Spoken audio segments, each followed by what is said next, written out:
Hey, this video is to show how I do the Google Form attendance and participation. So I keep it simple on the form because it's something that I just wanted to get used to doing very quickly whenever I prompt them with it.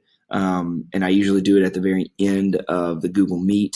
That way they don't really know, because my Google Meets end at different times because I don't teach and make them stay on the Google Meet the entire class time. So it might be the first 15 minutes. It could be the first 45 minutes. Usually I don't go over 45, 50 minutes in a Google Meet lesson because you really start losing them. But long story short, this is how you set it up. The question, or I just put at the top attendance and participation as a title. I don't even put a description in because it's very simple. Which class are you in? So they pick the period, and then they just write their last name. Now I can add questions pertaining to the day if I want them to like answer a question, something like that. So like, what was your, give me one, like a bell ringer kind of, or a exit slip kind of thing, where it's like, what did you learn from the day? You know how exit slips work. But I set it up very simple like this, and then I will send it.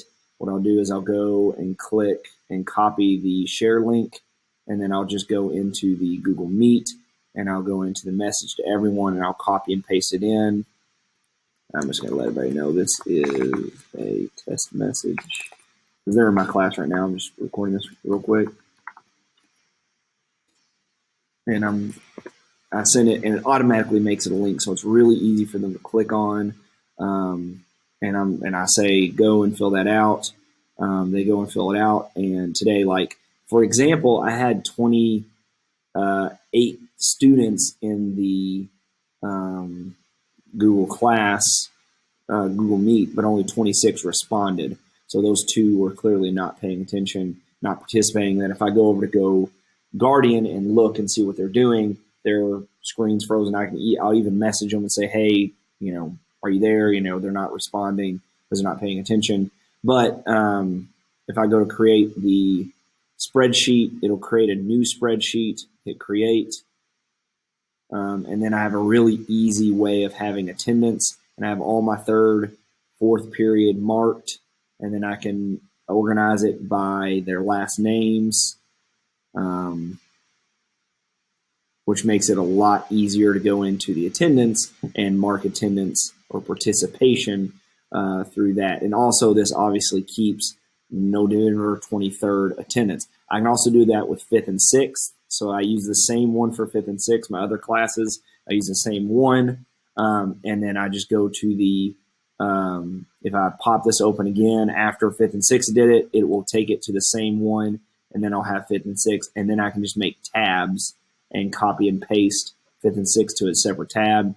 And then I can go back and see all my attendances or all my participation and attendance from the last, and you can see all these different polling results here. But attendance, you can see that I've been doing this, and it'll allow me to find all my attendance records. I'm sure if I went attendance, it would show me, my meeting attendances.